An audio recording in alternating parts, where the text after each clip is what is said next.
All right. Welcome back, Canby community and Canby Area Chamber of Commerce members, for the latest in our installment of online luncheons. It is October, shockingly October. And we're here today to talk with Tyler Francke a little bit about what's going on around town. But before we jump right into it, want to take care of some kudos, some thanks. First off to Direct Link, our presidential level member. We thank you, as always, for your ongoing support.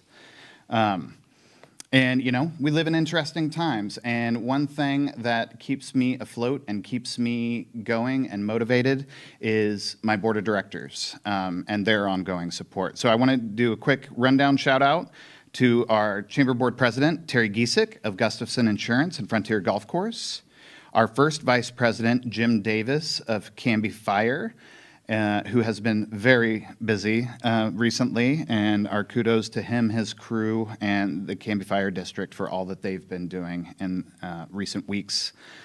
Second Vice President, Tyler Nizer from the Clackamas County Fairgrounds and Events Center. Their upcoming Scare Fair is coming online, so take a look at that and reserve your times. To our Secretary Treasurer, Diane Harbeck, for Better Homes and Gardens Realty Partners. They are great local realtors, great group, and Diane is pretty much the best of the best.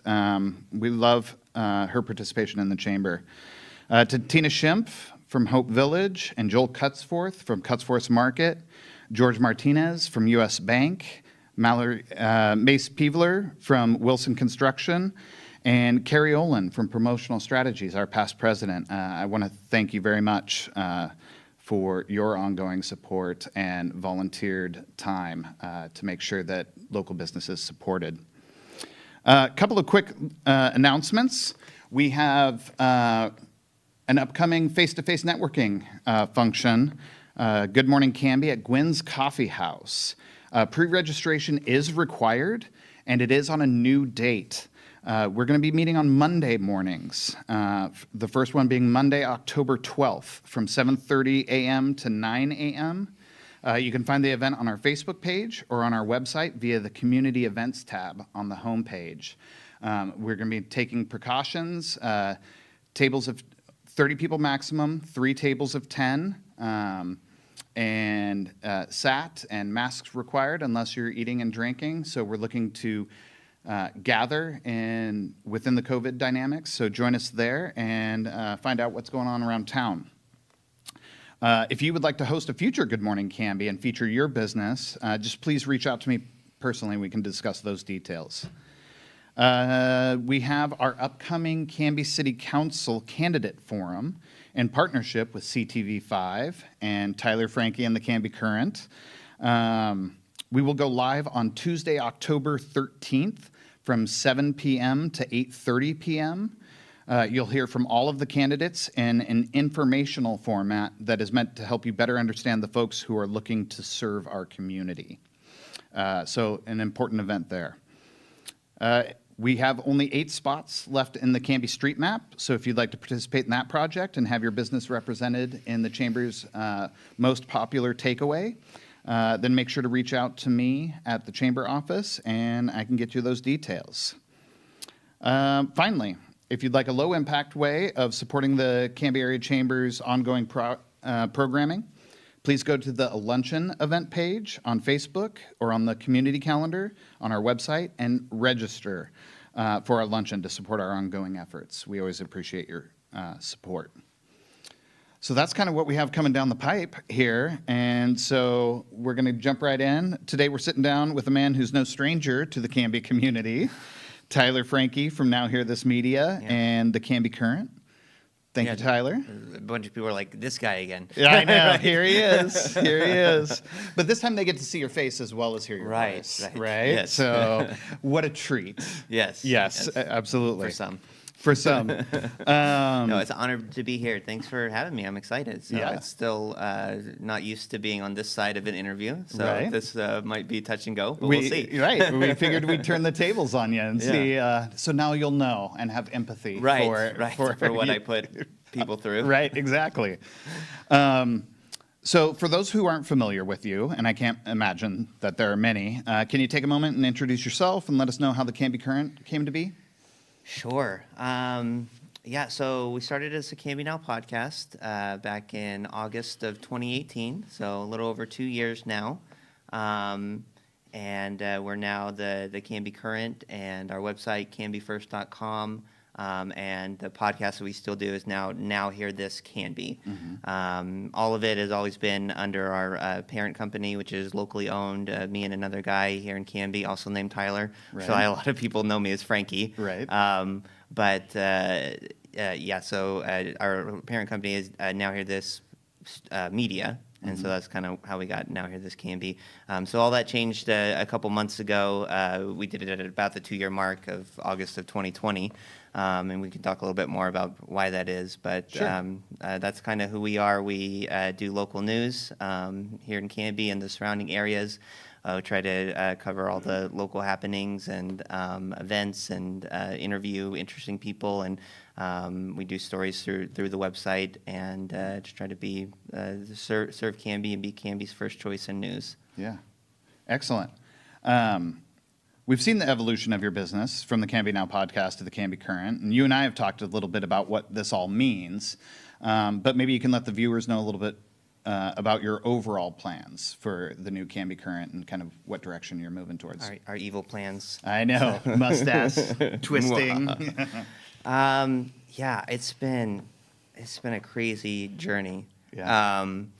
We started it as this very side thing that we do some interviews by phone and after work and stuff when we have time and just try and have some fun with it and the way that it's grown and changed has been something that we never would have anticipated, but it really began, the podcast itself started with my business partner, Tyler Clausen. He had that more podcast background. I had never done a podcast before. Listened to a few, you know. You just jump right in. Then. Yeah, exactly. Yeah, and I never, thought what the world really needs is more of my voice. Like I never, thought this is the voice of Right. radio that people need to future hear. Of media. Yeah, Right. yeah. But I had the local news background. Yeah. So I spent about 10 years in mainly local newspapers here in Oregon and in Maine, where I'm originally from, and Missouri, before we came out here. And really, again, it started with him, and he wanted to do something local, do a local podcast, talk about local stuff. But the more that we dug into this and the more it grew, I realized and can now look back, my experience in local media, there were things that I were kind of germinating in there that I thought that people weren't necessarily doing right, or that maybe I could do better, Right. maybe, Right. And it's hard. I love local news, obviously. Like Yeah. I think anyone who knows me or just sees what we put out can see that they are passionate about this stuff. Yeah. And it's difficult working in that industry and sort of seeing it crumble. That's Right. no news to anybody either. Right. And so being in something that you love doing and seeing that it's, that the future is not looking great for it, you just start to wonder why and if there's anything that can make it better. Yeah. And so when we set out to do local news, we saw a few things that, or I should say, I saw a few things that didn't seem to be as high priority to a lot of local news outlets that we felt like maybe they should be. Things like and really so like what holes in coverage, basically, or I think maybe like blank spots? priorities or values. Yeah, not necessarily types of stories, although that's a little bit a part of it. I think what a lot of it came down to is not really listening to their readers and their consumers of news, and really feeling like we know better than you do, and to a certain extent, that's probably true. Like they do it as a job. Right. It's very easy to criticize, et cetera, et cetera. Right. But I think that, and especially when we were just a startup and just starting up, we latched onto some of these things to differentiate ourselves a little bit. But the more we did it, the more we found that we think this is just a better way to do things. Yeah. So just to give a few examples, and again, this is not, I'm not trying to, call out people specifically. This is just our experience and, Right. and what we found, and I believe what people appreciate about how we approach what we do. But so timeliness, like Right. most local news outlets are not podcasts or websites or Right. digital. Yeah. Most of them are print. Right. They have a weekly publishing schedule. And you see complaints. When I was working for newspapers, you see the complaints all the time. I'm reading about something that happened 2 weeks ago, or 10 days ago. Right. Some of that they can't help, Right. but they The do model, have. the publishing model. But some of it they can. They do have websites. They could Right. publish that online a lot earlier before it comes out in the paper. Right. Some places are starting to go to that more digital first model. The Oregonian, Oregon Live has been there for over a decade. The bigger ones, but Right. a lot of local news ones are not. They still make most of their revenue from their print product, and they don't want to undercut that. And to a Right. certain extent, that makes sense. What we have found is that people just really appreciate that timeliness, and and we'll talk about this. We hope to actually do a newspaper and do a print product, which is not the usual progression that people Right. expect anymore, and we'll talk about why we think it makes sense for us. But what we find is that people have certain silos that they like consuming information in. And so if somebody likes reading about it in the newspaper, they're not going to be upset that they already knew about it from online or whatnot. They're still going to enjoy that format. Yeah. And overall, people want to know news when it happens, I think, just period. Yeah. Yeah. Balance, obviously, and I think we're going to talk about this a little bit, but like the partisanness or politicalization of media, Right. local all the way up to national and global. All the way through. So that's obviously a common criticism that people get, and people do that.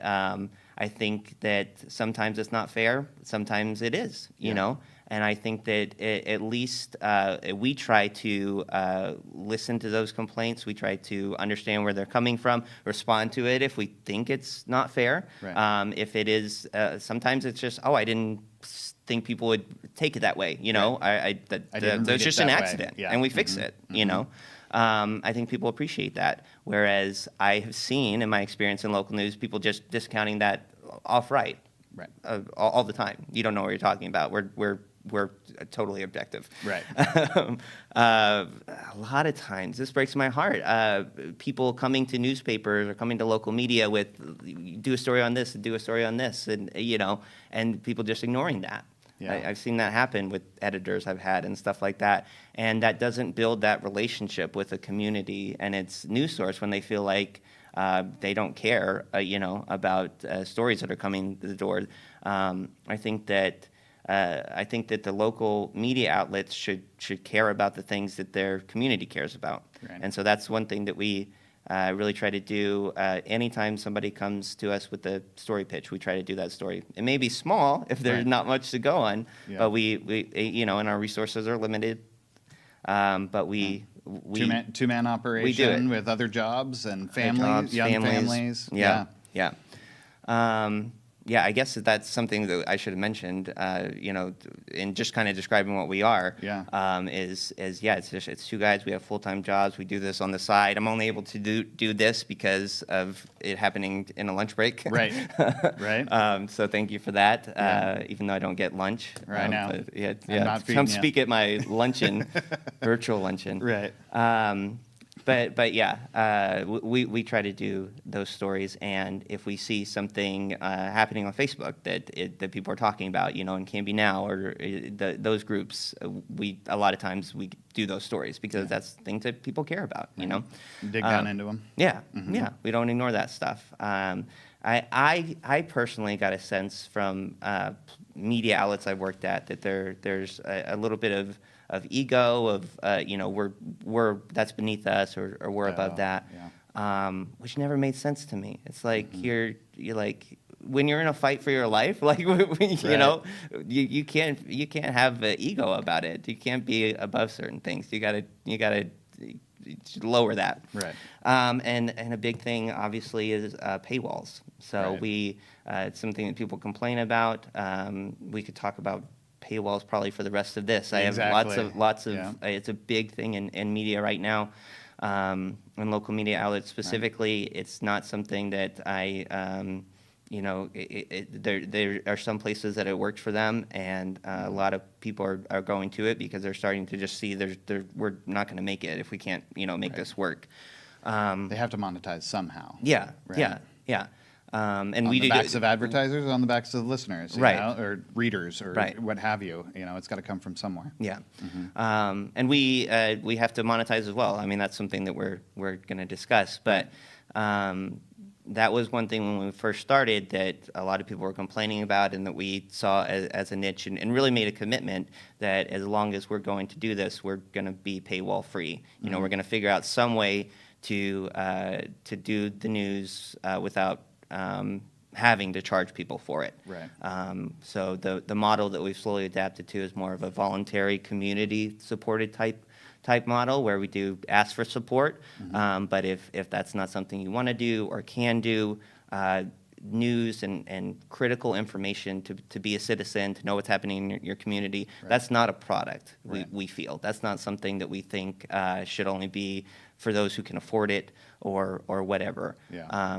We think that everyone should have access to that. So is that more the kind of Patreon model of it's really supporting the artists, the creators, the content providers that you look to, right? Kind of.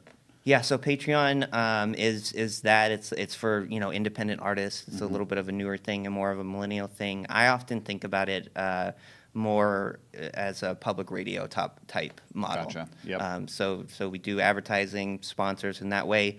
We have people that do direct giving. We're moving toward this subscription model with hopefully the paper where people are giving monthly support for that. But even that, the paper is going to be free in places as well. So it's really a if you like what we do and you want to keep it going, $15 a month. That's you get a paper, but you're not really paying for the paper. You're paying to keep us going and support us. Yeah. Yeah. Awesome. And the last thing I just want to talk was social media. We obviously do a lot with social media. That's another thing that I see with a lot of local media outlets that they don't really put an emphasis on it or a focus of it. We're above that or whatever. We don't care what happens on social media. Right. Well, 90% of your audience does. They spend a lot of time on social media. So why are you not putting an emphasis on that? Yeah. I know it's not something that that makes a lot of money. But it matters to people. It should matter to you. That's what we found. Yeah. Yeah. And I think just the depth of the social media engagement, and not just in terms of just posting the stories on your profile page, but also sharing to local groups, really trying to make sure that the information lands in front of people who care. Yeah. That has been, I think, a really successful part of your model so far. Yeah. Yeah. When we first started, I think the question that we asked ourselves is, is local news really dead? Is it really dying? Or is it just the old ways of doing it, are dead or dying? Can we do it better and be more engaging and grow our audience that way? And I know you're going to ask this later, but I wanted to bring this up now, is just what we've seen, because we get asked that. Are we going to break down the numbers? Yeah, I've got a few things to share. Yeah. Because that's something we get asked a lot, why do you do what you do? And I mean, number one, we just love doing it. This has been the most, exciting, challenging, rewarding, fun, informative, growing experience outside of probably marriage and kids that I've had in my life. Yeah.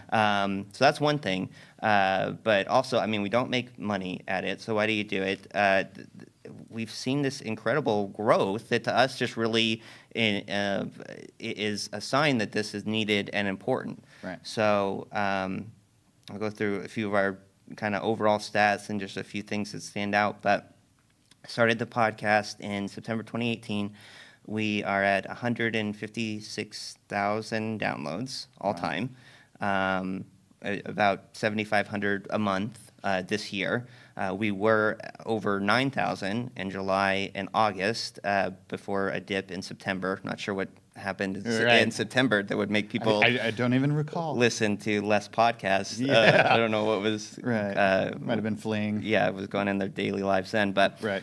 obviously, most of our downloads are in the United States, but we have seen almost 1,000 international listens all time, including 43 from the Philippines, 45 from Germany, 49 from the United Kingdom, 96 from Canada, and 297 from India. So Interesting. Then that stand out. Yeah, Right. yeah. Probably some people trying to steal our information and whatnot, but right. Our most listened to episode was our 100th episode. Yep, we did the a big anniversary. thing that was like a 3-hour episode with Tyler and me, just talking through some of our favorite moments from the first year and stuff. Yeah. So that episode was listened to 1,115 times.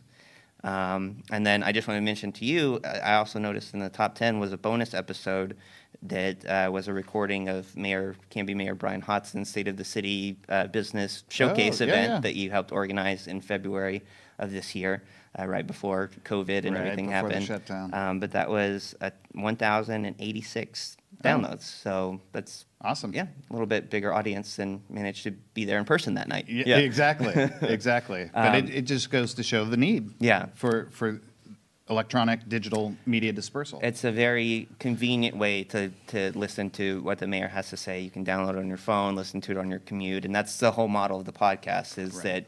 that initially that was our tagline: news and information for busy people. Right? You may not have time or the interest to sit down and read a newspaper, but you can download this, and as you're going about your day, you've got 30 minutes or an hour to just catch up on what's going on. Yeah. And this has been really big, obviously, the website. So the website was just my thing. I mean, like I said, Tyler started with Let's Do a Podcast, and I had 10 years of doing journalism on websites and writing articles and whatnot, and we were writing out these scripts for the news anyway, like let's put it on a website. And that's become really bigger, much bigger, I think, than the podcast. I think a lot of people that are engaged with our stuff and know us very well maybe have never listened to the podcast at all. Yeah. And that's what really helped motivate the brand change from being, the Canby Now podcast on our social media and having that be our main thing to changing that and really recasting ourselves. What a lot of people already saw us as was really a more fully fledged digital news organization that does a podcast. Yeah. So That's one of the offerings. Yeah. So in 2018, which was just the last few months, we had 24,671 clicks on our website. 2019, which would have been our first full calendar year. Yeah, we were at 257,837. Should have rounded these off. Right. These are in 2020 so far, we are at 1,058,131 clicks. And obviously, there's been a lot of news this year, but I mean that's pretty incredible growth. Absolutely. Just to give a more apples to apples comparison, because we have not full years. The average daily views in 2018 we're at 209, 2019 at 706, and this year average daily views of 3,805. Wow. So, this Plot those on a graph. right. Yeah. Yeah. And I mean, who's to say? Like some of that, obviously, we had a huge bump during the wildfires and stuff. Sure. Some of that is just that's what happened this year. Right. And anyone that was. They happened to be there, like we were, was gonna get this. Right. But still, that shows the need that somebody needs to be there in that gap. Right. Because people want it and need it. So Yeah. so that's the big thing. When it's like we're not making money at this. Hopefully, maybe someday we will. But we feel a service to our community, and it's rewarding in that way. Yeah. Yeah. Good. So much of what you just said, it's been a busy news year in 2020. Can you tell us a little bit about what it's been like to be a news media producer in 2020? And maybe looking back on this year, like maybe what are some of your favorite moments that you've been able to capture? Yeah. I mean, memorable moments of 20. Nothing really stands out. No. Right. It's been a lot. One thing about being a news content producer, I mean, we do so much, articles and interviews, and like we've mentioned, it's all in the margins around a busy day, and Right. especially like working from home, I'll have like a baby, Right. and like something on the stove, and then I'm posting a story, at Yeah. 7 o'clock or whatnot.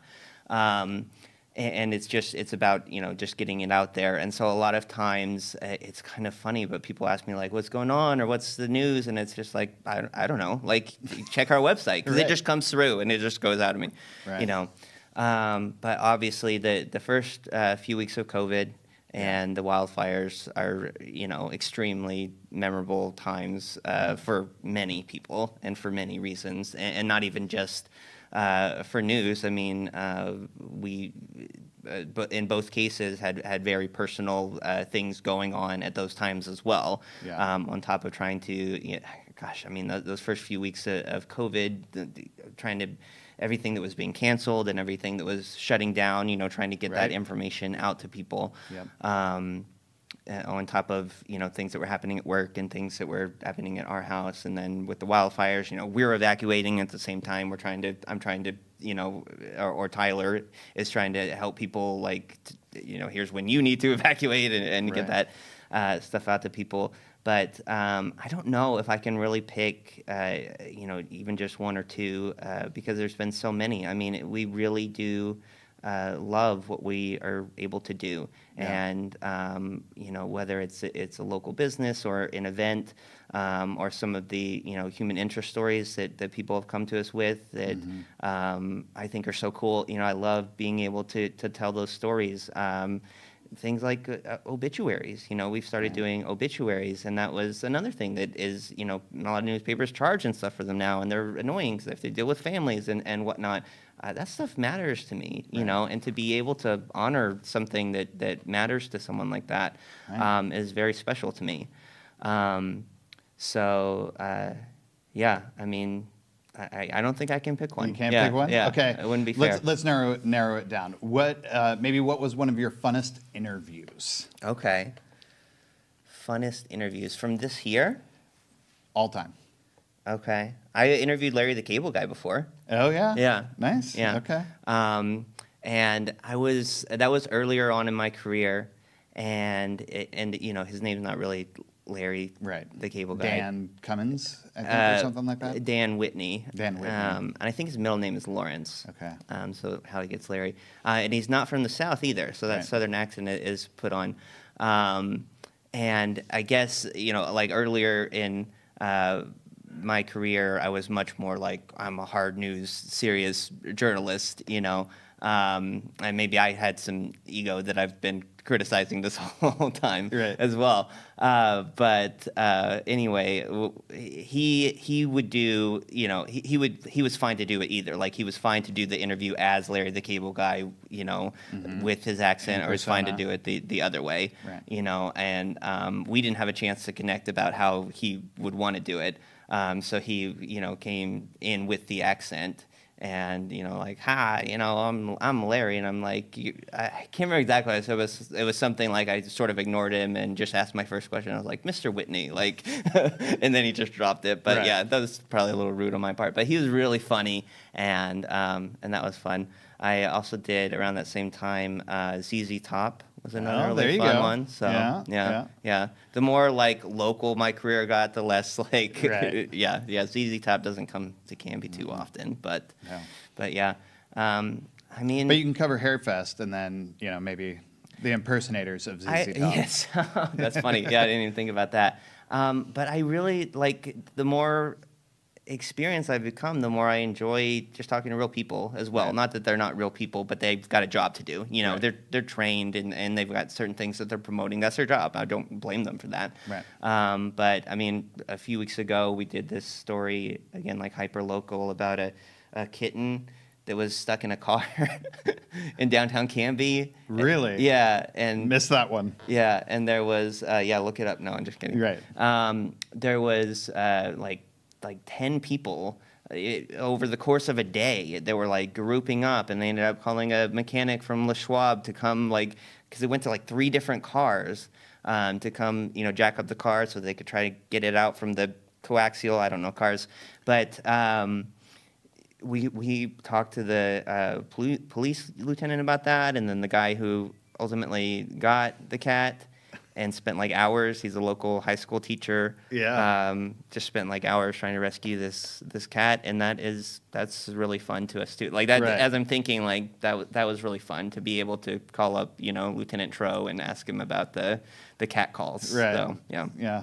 The Yeah. endangered kitties of the community. He knew exactly what I was talking about. As soon as I said cat, he's like, "Oh yeah, we've gotten yeah. a few calls on that." So Right. he'd actually gone on one of them. So That's yeah. hilarious. So let's jump a little bit ahead. The country and even our city has become a pretty partisan place in recent memory. Can you tell me how the Canby Current manages to report on events without getting caught in the trappings of political discourse? I'm sure that's something that you deal with on multiple levels and has to be a concern for you more broadly for the organization. Yeah. The big thing that we do to try and to try and be balanced, I guess I would say, is to police it as little as possible, if that makes sense. Like we try to be very open and inclusive to different viewpoints and not moderate those viewpoints. Basically, we like say what you want to say, and we'll tell people about it. And we do try if I feel like, ooh, that was pretty far to this side, like we'll see if we can get, either another story to balance that out or another viewpoint about. Sometimes it's not. Sometimes it's just, we don't have the resources to every time, we're reporting on this, we have to go and find someone from the opposite viewpoint. Right. That's just not feasible. So we just try to be as honest to and really treat it almost like a client type relationship, and really just try to be as honest to that person who's telling us their story or sharing their viewpoint as we can be. A lot of times, if it's just straight to the podcast, right? We don't even have any control over it. It's just, Right. we could cut things, but we can't make them say what they want to say. Or if we're covering a city meeting, we can't make them say, we just, that's what they said, and we just wrote it down. Right. So we try to do that. What really is, and I think this is not news to people, what is very difficult, I think, in our society right now is social media. And it's hard. Yeah. Yeah. Yeah. It is we're living in a very divisive time, and we have definitely gotten criticism, people saying that we have an agenda, or that which, I've gotten to the point where I just laugh, because I'm like, if I had an agenda, like, this would be the worst, like, least effective, Right. most Plan. time-consuming, resource-intensive way Right. to go execute. about, yeah. But yeah. Because even just me personally, when in social media, I'm not the object a lot of times of the criticism or of the sentiment that is maybe being expressed in relationship to a story. But you, as the person presenting the story, I think are sometimes then the recipient, kind of directly. Of those sentiments that can be pretty toxic at times. It's especially when we first started. It's still the case now, but I think I've gotten some thicker skin about it. But when you are criticizing the Canby Now podcast or the Canby Current, like it was very difficult to not take that personally, because Right. it is just me and Tyler. Right. There's no like, other people involved or like board of directors or anything. It's just, you know, I mean, if you're saying it's crap, you're saying I'm crap, or if you're saying it's this or that, you know.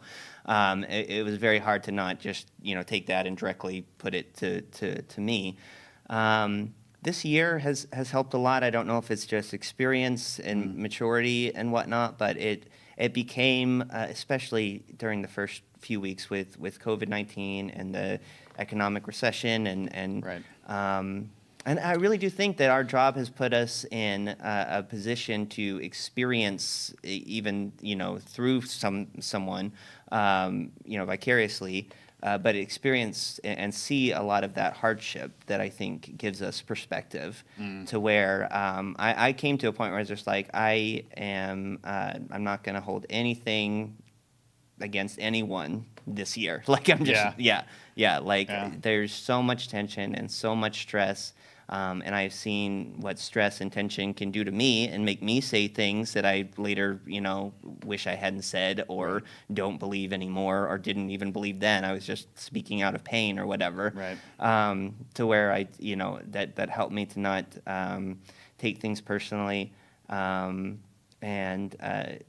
also it has put us, our job and the different people that we've been able to talk to and different stories we've been able to cover. We get to see a lot of times different sides of people that you don't always see in social media. Yeah. You know, politicians, we see their work at city council and we see them at events and we see all of these things, you know, to where if I did see something, and I don't see a lot of this from our politicians locally, but if I did see something on social media that was really like, you know, I don't agree with that or whatever, I would have all this other stuff to where I wouldn't just think that that person is that or, you know. Context. Yeah, context. But I have seen that with other non-politician people where maybe I met someone where they were putting on like a fundraiser or like something really cool, and then we became friends on Facebook, and then later either they even came at me or they said something that's like, I don't think that was the right thing to say at all. Right. But I couldn't just, you know, sort of cancel that person or whatnot because I know that there's so much more to that person and that is valuable or whatnot. Yeah. So I think that's you know, that I really encourage people to do is to you know, try to have grace with people, try to not hold a grudge, and a lot of times, sometimes you just have to walk away. Like social media is such a like sucking thing. That's a big thing I've learned that my wife has helped me a lot with. Just you know, take a break, turn it off, and it's very helpful. Yeah. But I know it is hard. Yeah. It is really hard right now. Yeah, I mean, much like you said, this year I've kind of adopted the slogan, meet them where they're at. Yeah. And for me, what that kind of conjures, it takes it off of me and my reaction and makes me consider the individual standing across from me and ask the question, where are they at? Yeah. Right? Like, what are they struggling through? What are they, you know? And it helps build that context that I think that you're talking about in terms of dealing with individuals. Yeah, I don't think that I've ever had, I mean, we've been doing this for over 2 years. We've had hundreds of conversations with people and whatnot. We've talked about all kinds of different things. Right. I've never had a bad experience talking to somebody and listening to them in Canby, in person. Right. Right? Mm-hmm. Ever. And and a lot of times talking about things that on social media would be like off limits because it's just going to go off the rails, period, no matter what. Right. So yeah, that's helpful as well, that I just can understand that there are certain just limitations to when you are at a computer and you're by yourself and you are maybe fired up because of something completely unrelated that happened because you either lost your job or the refrigerator broke again or whatever, and you have all this time to craft the perfect, like, nastiest response, which you're not going to do when you're looking at a person. Right. You know, that's just the internet sometimes, and the internet does wonderful things. Like I said, it's a big part of what we do. Right. But it has some challenges as well. Some shady corners. Yeah. All right. So I think specifically of interest probably to chamber members and whatnot is that you dropped a story yesterday concerning the state COVID metrics and Clackamas County's prospects for moving to phase 2. Can you kind of break down your understanding of the Clackamas County Commissioners meeting last Thursday? Yeah, so, and that's what's so interesting about listening to these meetings, that I know a lot of people just think, like, that's the most boring thing in the world. Like, they're grateful for reporters that take that bullet, right, Yep. and listen, and then tell people the most important stuff. But when you listen to and the Clackamas County Commission does a great job with transparency, and they record their meetings and put them out, in audio files, video files, and whatnot, so people can catch up. But you really get the sense of hearing from the commissioners and their public health officials about this frustration. Like, I remember the director of Clackamas County Public Health, Philip Mason Joyner. He was literally like, last week we were this close to being able to reopen schools, and then it went back the other way. And it's just like, he was like, we were within a week of being, not schools, but there's lower standards for kindergarten through third grade. Right. So we were almost to that point of meeting that threshold, and then we went just complete, and you have to do it for 3 straight weeks. Yeah. But what the actual story was, mainly led by the 3 chairs of the Multnomah, Washington, and Clackamas County Boards of Commissioners. They were all yoked together, for reopening decisions. The commissioners have asked, chamber directors have asked to unyoke, keep the same standards, but just let us go at our own pace. And so far, the state and the governor's office has denied that. And and their position is, look, you guys have different populations and whatnot, but a huge percentage of people who live in Clackamas County work, spend most of their time in Multnomah County or in Washington County, or vice versa. So the virus and most of the people who live in these counties don't recognize those borders. Right. So why should we? Yeah.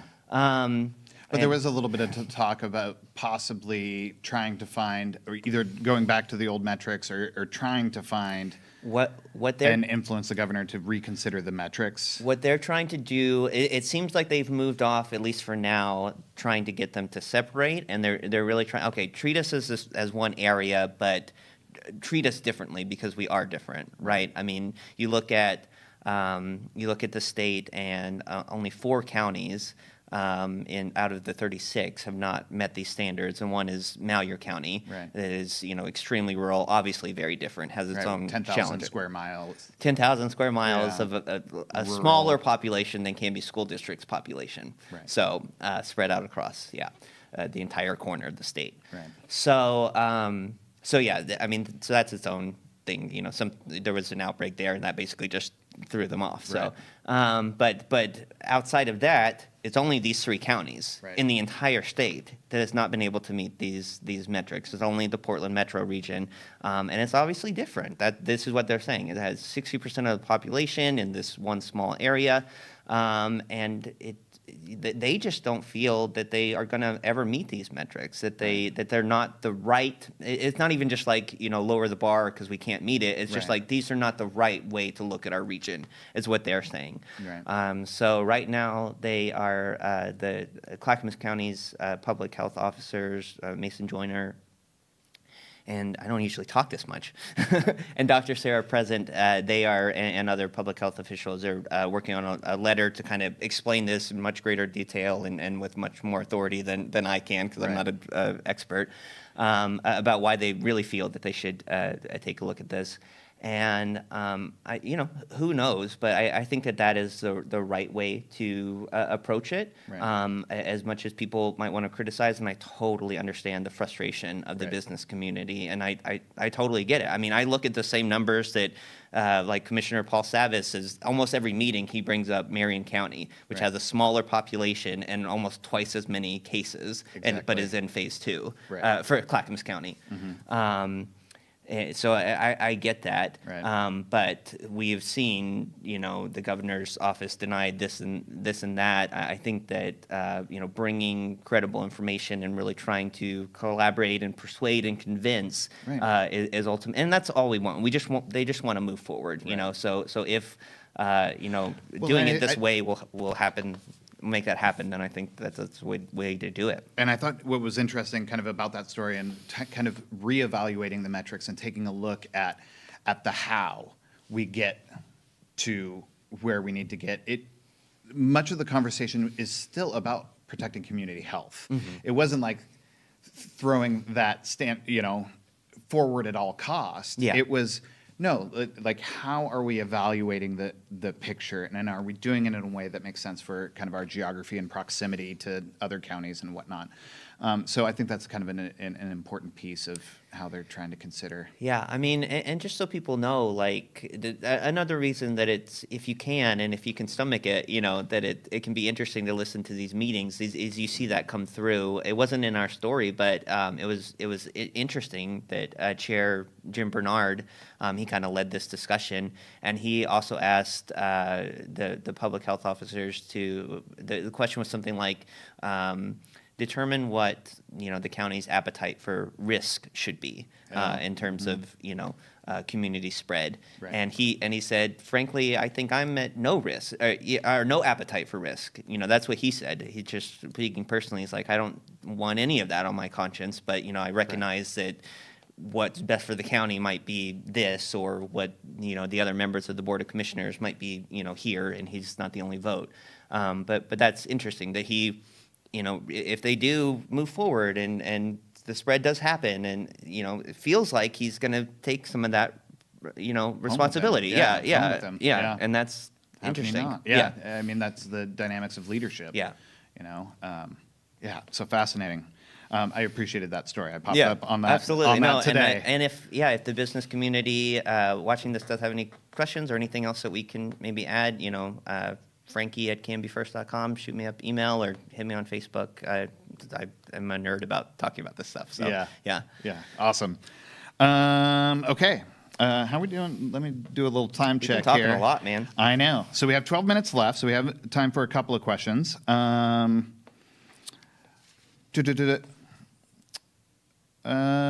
through that one. What do you think is your impact on the opinions of your listeners? How do you position yourself next to hard news outlets and other social media news outlets? Yeah, I think that is something that is a difference, I would say, as well, that I didn't, when I was kind of naming those things that we did differently. I think another thing is that we really don't feel like it is our role to try to change people's minds. I have seen a lot of blowback from working at newspapers and editorials that are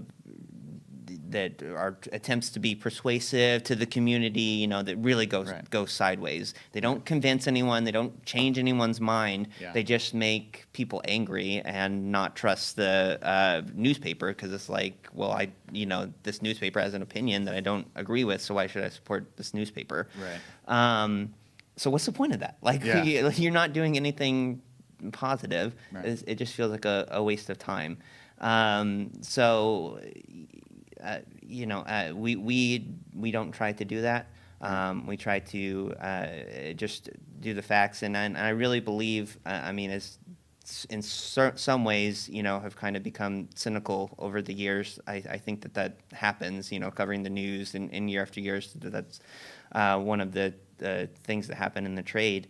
But I still really do believe, idealistically, I guess, in the power of information, and that people, with good information, can make, informed choices. Yeah. Not the right choice, not the wrong choice, or whatever, just the choice that's right for them. Right. So what I really get excited... You take information and personal values. Yeah. You provide information, they provide personal values, and they rub those things up against each other, and then that's how they are able to decide. I have observed, what I feel to be opinions changing from discussions that people have had with each other, like on stories and whatnot, and that is something that we take as a win, that we, kind of help create that platform that allow that dialogue to take place. But what really excites me is when I see a discussion happening and I see someone, quote something or say something like a fact that they got from one of our stories. Like that to me, rather than like, I changed my mind because I read this opinion piece that I don't even write. Right.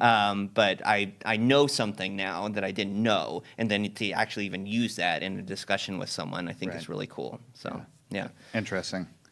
Can you take a moment to let our chamber members know about the opportunities Canby Current offers to them via advertising and Sure, yeah. things that are going? To access this huge audience that we... Yeah. Right. So right now we are doing advertising on our podcast and our website, and also offering campaigns through our social media, mainly Facebook. So you can actually do advertise on behalf of different businesses. You can partner with pages through that, and we have one of the largest Facebook pages in the Canby community, the largest news outlet one, and we post stuff all the time, so people are used to seeing our posts and our names. So obviously anyone can just go and buy Facebook advertising yourself, but with us there's more of that inbuilt relationship. We can tie it to certain stories that the advertiser might want, and then we have access to that audience that they may not necessarily have. So we're, that's a newer thing that we're learning about. We've been covering the news for 10 plus years now, but being a publisher and an advertising manager is new. Yeah. So we're learning. I mean, this has been a very long process. Like we knew we could cover the news. We knew we would enjoy that. I didn't necessarily know that we'd get the response that we did, and probably wouldn't still be doing it if we weren't seeing that. Right. But we did not know how to run a business. I mean, I think that you probably remember you taught me how to write a check, like like a couple years ago. Yeah, that happens. Didn't know how to do that. Right. I mean, I knew, I just didn't know where to sign. Anyway. Right.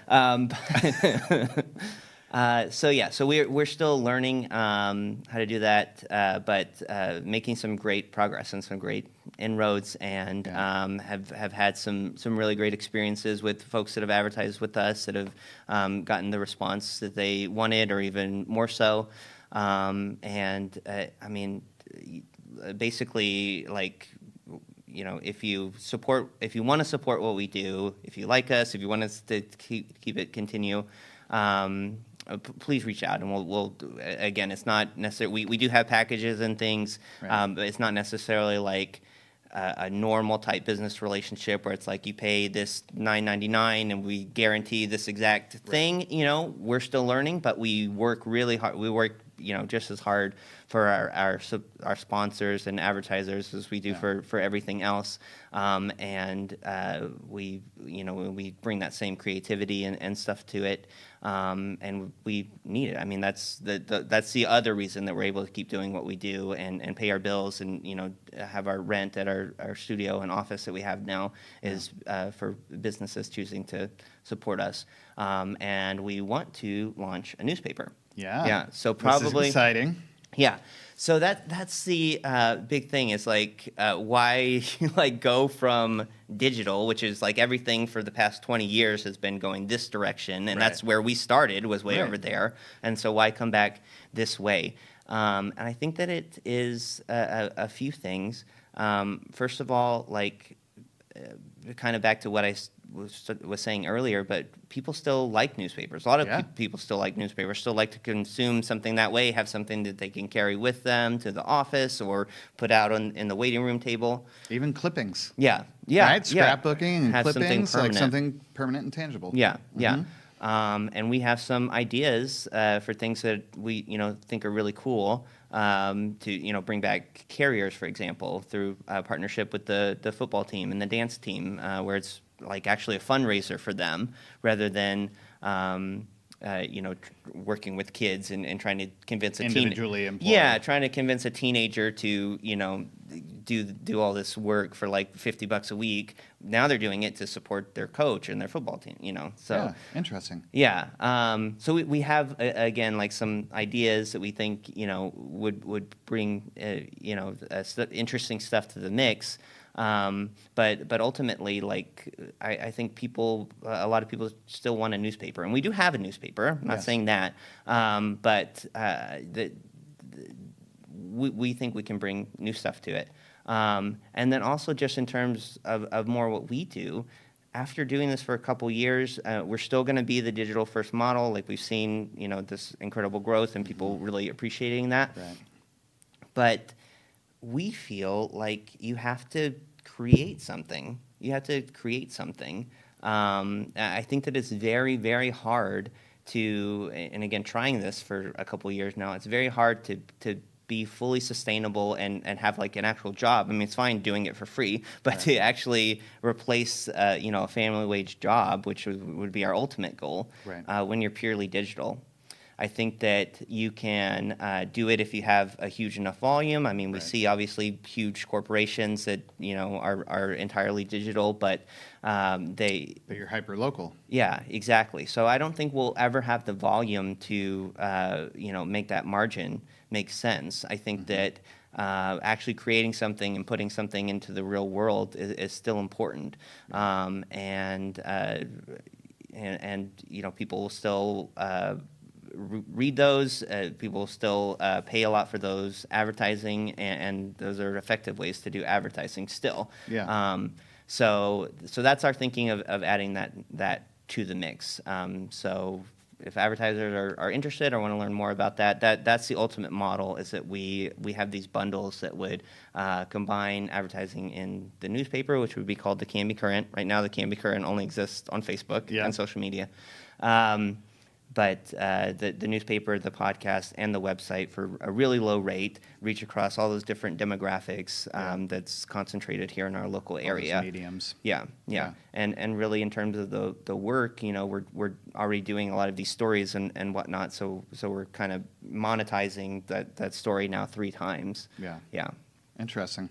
Yeah. All right. Well, we only have 2 minutes left. Okay. And so You wrote too many it wouldn't- questions. You made me prepare for too many questions. I made you prepare for too many questions. I am a teacher by trade. Yes. In the past, so yeah, you never want to run short on your class time. Yeah, well... So you must ask a question, right? Like Right. Yeah. I this mean, I've is, been just answering questions Right. this whole time. But before we get to that, Canby Current on Facebook, at Canby Current on Twitter and Instagram, and canbyfirst.com, where all of our news shows up.